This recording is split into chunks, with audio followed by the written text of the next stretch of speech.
Cook or starve. That's your choice." Her voice cut through the kitchen like a knife. I froze, spoon trembling in my hand, as the steam from the boiling pot rose into my face. My daughter-in-law, Vanessa, stood in the doorway, arms crossed over her chest, tapping one manicured finger against her elbow with smug rhythm.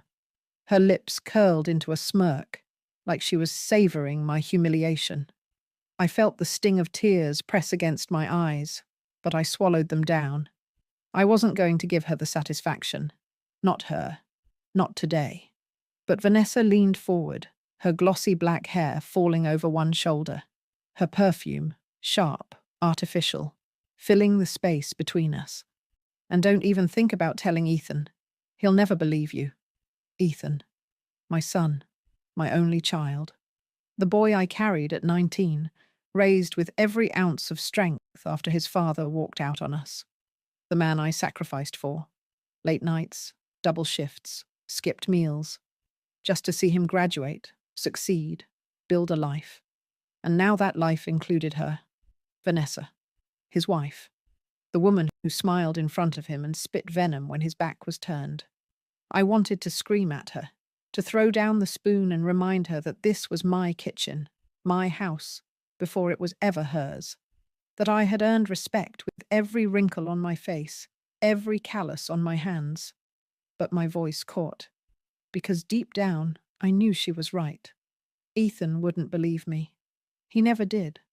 Every time I'd tried to explain, every cruel word, every little jab, he brushed it off.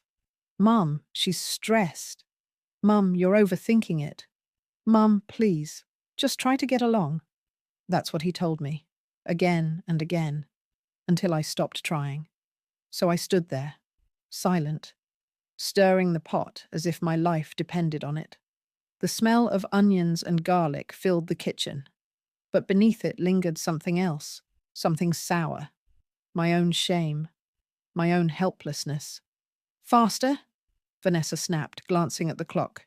"Ethan's going to be home any minute, and you're not going to make me look bad. Not tonight. Not tonight." My stomach knotted. What was so special about tonight? Why did it matter so much that I cooked quickly, silently, obediently? I pressed my lips together, but the questions rattled in my chest like chains. I wanted answers, but I knew asking would only bring another sharp jab, another cutting remark. The soup bubbled angrily, spitting little bursts of heat that burned my wrist. I winced, pulling my sleeve down, but I didn't dare move away from the stove. And then the front door creaked open. My heart slammed against my ribs. Ethan's footsteps, heavy, steady, familiar. I froze, spoon mid-stir. Vanessa's smirk instantly transformed into the sweetest smile, her voice sugar-sweet as she called out, "Honey, you're home!" I didn't turn around. My hands shook. My breath caught. Would he notice? Would he see me here? Shivering over a stove, beads of sweat running down my back, my whole body tense like I was a prisoner in my own home. The footsteps grew louder, closer, then silence. I felt it. His eyes on me. "Mama?" His voice cracked, low, almost cautious. "Why are you shaking?" The spoon slipped from my hand, clattering into the pot with a splash that burned my skin. I gasped, but I didn't move. Couldn't, because in that moment, every muscle in my body went cold. He had seen, but would he finally understand? Or would this be the moment my son, the boy I had given everything for, looked at me, saw my pain, and still chose her? "You need to understand something before I go any further. I wasn't supposed to live like this. My name is Diane. I'm 60 years old. And if you had told me years ago that I'd be standing in my own kitchen, treated like a burden by my son's wife, I would have laughed in disbelief. Because my whole life, I fought tooth and nail to build something out of nothing. I was 19 when I had Ethan.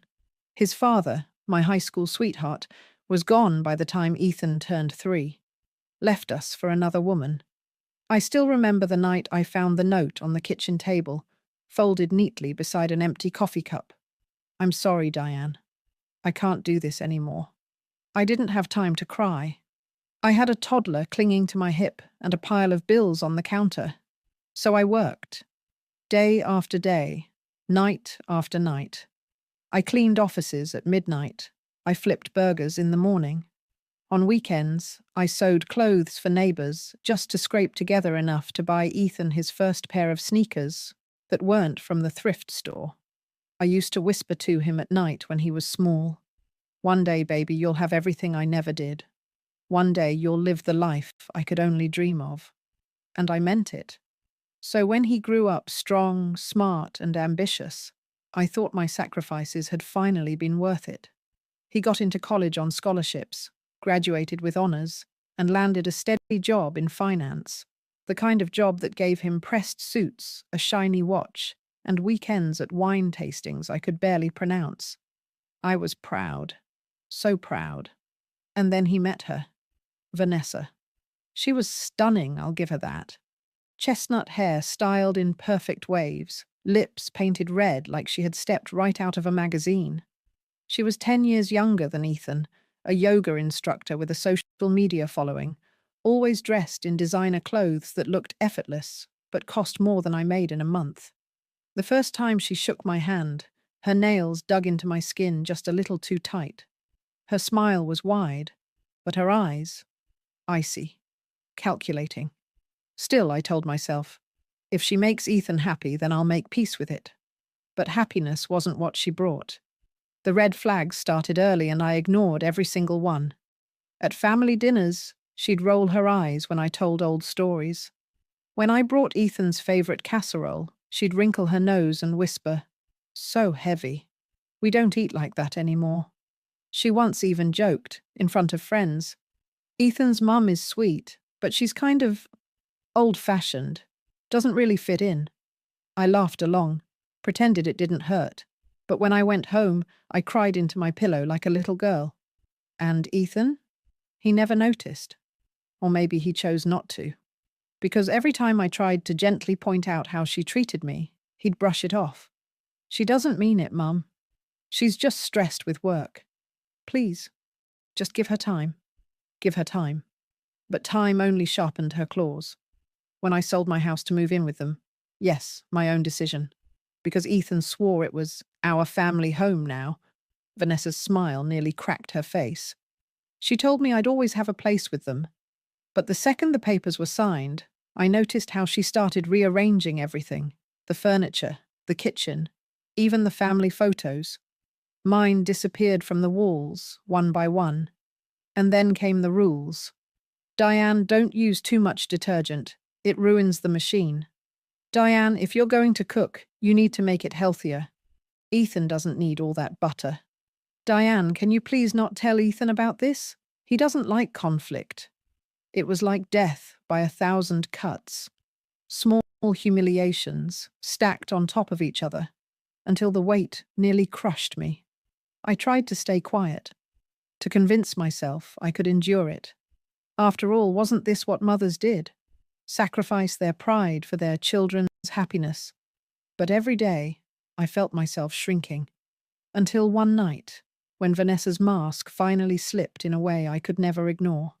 It was late. Ethan was away on a business trip. I was folding laundry when I overheard her phone call. Her voice was sharp, angry, hissing through the walls. And what I heard made my blood run cold. I can still hear her voice from that night, slicing through the thin walls of the house like a dagger. "Yeah, he has no idea," Vanessa whispered into the phone. Her tone was sharp, smug, dripping with contempt. "His mum does whatever I tell her. She's basically my maid. And the best part, he thinks she chooses to help." My knees buckled. I sat down on the edge of the bed, a pile of laundry tumbling from my lap. The shirts, the socks, they scattered across the floor, but I couldn't move. My chest tightened as she laughed. A low, cruel laugh that didn't sound like the sweet woman she pretended to be in front of Ethan. "She's pathetic," Vanessa continued, "always looking at me like she wants approval. Like, get a clue, lady, you're in my house now." My house. The walls seemed to tilt, My breath came fast, shallow. I pressed a hand over my mouth to stop the sob rising in my throat. I wanted to storm out there. I wanted to rip that phone from her hand and scream, "This was my house before you. I raised Ethan without anyone's help. I bled for this family." But I stayed frozen, silent, invisible in my own home. Because what if she was right? What if Ethan really did see me as a burden? What if all my sacrifices were just background noise in his shiny new life? The phone call ended with her laughter echoing down the hall, and I sat there in the dark, surrounded by unfolded laundry, staring at the floor like a woman who'd lost everything. That night, I barely slept. The next morning, she acted as though nothing had happened, cheerful, humming as she blended her kale smoothie, asking if I could iron Ethan's shirts before his trip ended. I nodded, my throat raw, my eyes burning from sleepless tears. And it only got worse. She started snapping at me openly. "Don't put too much salt in the pasta, Diane. Why are you wearing that old cardigan again? It makes the house look depressing. Do you have to sit in the living room while I'm recording my yoga videos?" I became a ghost in my own life. Careful, quiet, until the day it all boiled over. It was a Tuesday evening. I remember because the sun was setting, orange light flooding the kitchen. I had been stirring soup for nearly an hour, sweat dripping down my back. Vanessa leaned against the counter, scrolling on her phone, barely glancing at me. "Faster," she said without looking up. My hand trembled. "I'm trying," I whispered. She looked up then, her eyes narrowing, her lips curling into that familiar smirk. "Then try harder. You're so slow, Diane. No wonder Ethan always feels stressed when he's home. You make the whole house feel heavy." Her words hit me harder than a slap. I felt something inside me snap. "Don't you dare talk about me like that," I said, my voice shaking. Her eyebrows shot up in mock surprise. Then she leaned closer, lowering her voice to a venomous whisper. "Cook or starve." And she shoved the grocery bag toward me, the sound of cans and vegetables crashing against the counter. I stood there, stunned, my hands clenched so tight the spoon nearly broke in half. And that's when the front door opened. Ethan's voice echoed down the hallway. "Mum? Vanessa? I'm home." Vanessa's face changed in an instant. The smirk melted into a wide, sugary smile. She smoothed her hair, fixed her blouse, and called out sweetly, "Honey, you're just in time for dinner." I froze. Would I tell him? Would I finally reveal what she'd said, what she'd done? Or would I stay silent, let her win again, and keep shivering in the shadows of my own home? The footsteps came closer.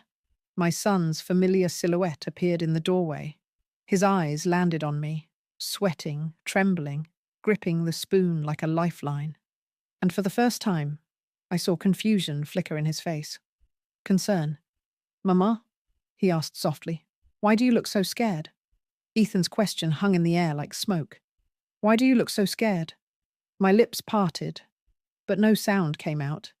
My chest rose and fell in short, shallow breaths, and the spoon rattled in my trembling hand. Vanessa slipped into the silence like she always did, swift, polished, manipulative. She let out a light laugh, brushing a strand of her chestnut hair behind her ear. "Oh, Ethan. She's fine. She just gets overheated when she cooks. I told her she should sit down, but you know your mum. Always fussing." Her voice dripped with sweetness, honey laced with poison. Ethan's eyes darted between us. I could see the confusion on his face, the doubt tugging at him. For a moment I thought, finally, he sees it. I took a shaky breath. "Ethan, I—" But Vanessa cut me off, stepping closer to him, laying a hand on his chest like a protective wife. "Don't worry, baby. Dinner's almost ready. Why don't you go wash up? You must be exhausted from work." Her smile was so wide, so convincing, I watched the concern drain from his face in seconds. He nodded, kissed her cheek, and gave me a quick glance before heading down the hall. And just like that, The moment was gone. I wanted to scream, to grab his arm, shake him, make him see. But the words stuck in my throat, heavy as stones. Vanessa turned back to me, her smile vanishing the second he was out of sight. Her eyes narrowed, sharp and cutting. "Don't you ever try that again," she hissed. "He's mine now. You had your chance to be his whole world. Now you're just extra. Extra." The word stabbed me deeper than anything she had said before. I clenched the counter to steady myself as the room spun. She brushed past me, humming a tune as if nothing had happened, leaving me there with my shame and boiling soup. But the collapse came sooner than I expected. It was that weekend. Ethan had invited a few colleagues over for dinner. Vanessa was determined to show off. Her perfectly decorated dining room, her organic menu, her homemaker charm. Except she didn't lift a finger. I cooked. I set the table. I ironed the tablecloth. All while Vanessa floated around the house, sipping wine and arranging flowers. By the time the guests arrived, I was exhausted. My hands raw from scrubbing, my back aching from bending over pots and pans. "Wow, Vanessa, this spread looks amazing," one of Ethan's colleagues gushed, eyeing the roast chicken and homemade bread. Vanessa flashed her movie star smile. "Oh, thank you. I worked so hard all day." The words slammed into me like a truck. My jaw tightened. She was stealing my work, my effort, my pride, and passing it off as hers. I waited for Ethan to correct her, to say, "No, my mum did all this. She always takes care of us." But he didn't. He just smiled, proud, as if she had truly done it all. And then, the disaster. Halfway through dinner, one of the guests complimented the bread. "This is so soft. Vanessa, you'll have to give me your recipe." Vanessa laughed, waving a hand. "Oh, it's a family secret. My grandmother taught me years ago." My stomach churned. That recipe wasn't hers. It was mine. It was the bread I'd baked for Ethan's birthdays since he was 10. The heat in my chest grew unbearable. I felt my face flush, my hands shaking under the table. "And then," I snapped. "That's not your recipe," I blurted out, my voice louder than I meant. The table fell silent. Every head turned toward me. My heart hammered in my ears, but I pressed on. "That's mine. I made that bread. I made all of this dinner." The air went heavy, like the room had run out of oxygen. Vanessa's smile froze. Her wine glass trembled in her hand. Ethan's colleagues exchanged awkward glances. One cleared his throat, another coughed into his napkin. "And Ethan?" Ethan's face hardened. "Mum," he said slowly, his voice firm, warning. "Why would you say something like that?" I stared at him, my mouth dry, my heart shattering into pieces. Because in that instant I realized the truth. He didn't believe me. Not at all. The silence at that dinner table still haunts me. I had spoken my truth, loud and clear. But instead of support, I felt the walls close in. The clink of silverware stopped. The laughter evaporated. And Ethan's glare burned into me like fire. "Mum," he repeated, sharper this time. "That was uncalled for." I felt my throat tighten. My palms grew slick. I wanted them to know." But Vanessa jumped in, her voice trembling with well-practiced fragility. "It's okay, Ethan. She didn't mean it. I'm sure she's just tired." Her wide eyes shimmered with fake hurt, like she was the victim. She reached across the table, resting her manicured hand on mine for the performance. "I don't mind sharing credit, Diane. I know you helped." Helped? The word seared me. I hadn't just helped. I had done everything. The guests shifted uncomfortably, offering forced smiles, trying to drag the evening back to life. But the tension lingered, thick as smoke. By dessert, nobody was really eating. Nobody was laughing. And when the door closed behind the last guest, Ethan exploded. "What the hell was that, Mum?" His voice was sharp, loud enough to rattle the glasses in the cabinet. "You embarrassed Vanessa in front of everyone." Embarrassed? I stared at him, my voice trembling. Ethan, I cooked everything. She, she lied. She said the bread was her grandmother's recipe, but it was mine. You know it was mine. Vanessa gasped softly, pressing a hand to her chest like she'd been stabbed. Ethan, I never claimed. Don't, I snapped, the anger finally boiling over. I heard you. I heard every word. Her face flickered for just a second, the smirk threatening to break through her mask, but she quickly replaced it with tears, big crocodile tears that slid down her cheeks. Ethan, she whispered, voice cracking. I don't know why she hates me so much. My heart dropped. Hate? Ethan turned to me, jaw tight. Mum, I don't know what's gotten into you lately, but this has to stop. And just like that, I was the villain. The days that followed were worse than anything I could have imagined. Vanessa knew exactly how to play her cards. She started whispering lies into Ethan's ear when she thought I couldn't hear. She criticizes me constantly. She makes me feel unwelcome in my own home. I think she resents our marriage. One afternoon, I caught her on the phone with one of Ethan's aunts. Her voice was low, conspiratorial. I'm worried about Diane. She forgets things. She gets angry out of nowhere. I don't want to say dementia, but dementia. The word echoed in my head like a curse. She wasn't just painting me as difficult. She was painting me as unstable. I wanted to scream, to rip the phone from her hand, to expose every cruel word she'd ever spoken. But when Ethan came home that night, he looked at me differently, suspiciously. Mum, he said gently, too gently. Vanessa told me you've been under a lot of stress. Maybe you should see someone. Just to check, you know? A doctor. The betrayal hit harder than a slap.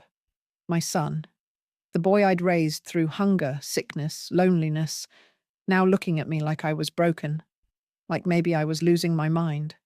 And Vanessa stood behind him, her arms wrapped around his waist, her head on his shoulder, watching me with a smile so faint I knew it was just for me. A victory smile. The walls of that house felt like they were closing in tighter every day. I avoided her, but she always found ways to corner me, leaving lists of chores taped to the fridge, making snide comments in passing, acting sweet the second Ethan entered the room. I felt trapped, powerless. Until one evening, when I overheard something that changed everything. Vanessa was in the living room with Ethan, her voice hushed but firm. We need to talk about the house. I know it's technically in her name, but she's not, well, if she really is slipping, maybe it's time to get the paperwork in order. My blood ran cold. The house. My house. The one I had sold my soul to keep. The one I had signed over jointly when Ethan begged me to trust him. She wasn't just trying to push me out of the family. She was trying to erase me. I barely slept after overhearing Vanessa's scheme about the house. Her words kept replaying. Maybe it's time to get the paperwork in order. She wanted me gone, not just from Ethan's life, not just from the dinner table, but from the very roof over my head. For days, I walked around in a fog, waiting for the axe to fall. Every time Ethan's phone buzzed, I wondered if it was her whispering more poison into his ear. Every time the mail came, I feared legal documents would be tucked among the envelopes. But I couldn't stay quiet anymore. Not after everything I'd sacrificed. Not when she was plotting to take the last piece of my dignity. The confrontation came sooner than I expected. It was a Sunday afternoon. Ethan had just returned from a jog, his shirt damp with sweat, his cheeks flushed. Vanessa trailed behind him, perfectly styled, despite claiming she'd gone with him. I was in the kitchen, folding a stack of dish towels, when I heard her. Ethan, we can't keep ignoring this, she said, her voice firm but soft enough to sound caring. Your mum isn't well. She's paranoid. She lashes out. Last week, she accused me of lying in front of your colleagues. If we don't act, she could ruin everything you've built. Her words sliced through me. Paranoid? Lashing out? I dropped the towel. That's enough. I said, stepping into the living room.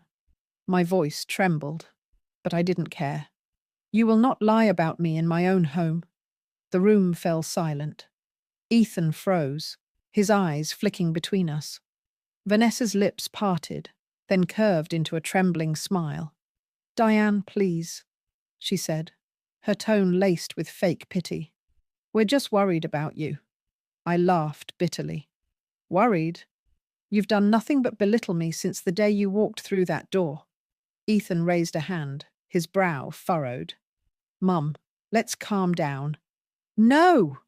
The word shot out of me before I could stop it. My hands shook, but my voice grew louder, stronger. I will not calm down, Ethan. Not when she's trying to make me look crazy. Not when she's trying to steal this house out from under us. His eyes widened. What are you talking about? I turned to Vanessa, glaring. Tell him. Tell him what you said. About the paperwork. About how I'm not well enough to handle things anymore. For the first time, Vanessa faltered. Her perfect smile cracked, her jaw tightening. But she recovered quickly, shaking her head. Ethan, that's not true. She must have misunderstood. She's been under so much stress. Stop lying. My voice shook the walls. I heard you. With my own ears. And don't you dare twist this anymore. Ethan looked at her, confusion flashing across his face.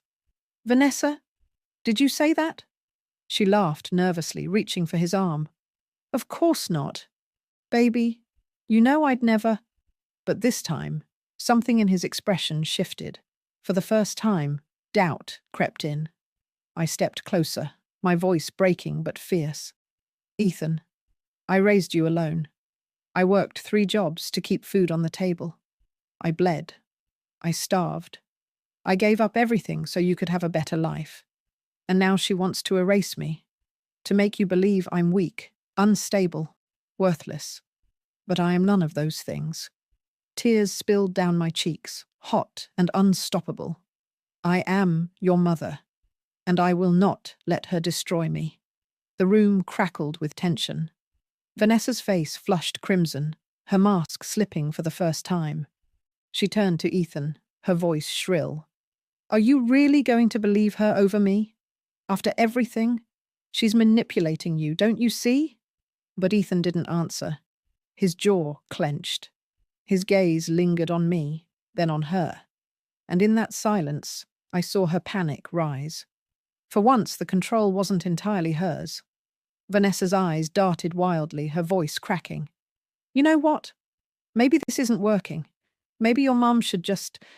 leave. The words hung in the air like a final blow. But instead of breaking me, they lit a fire inside.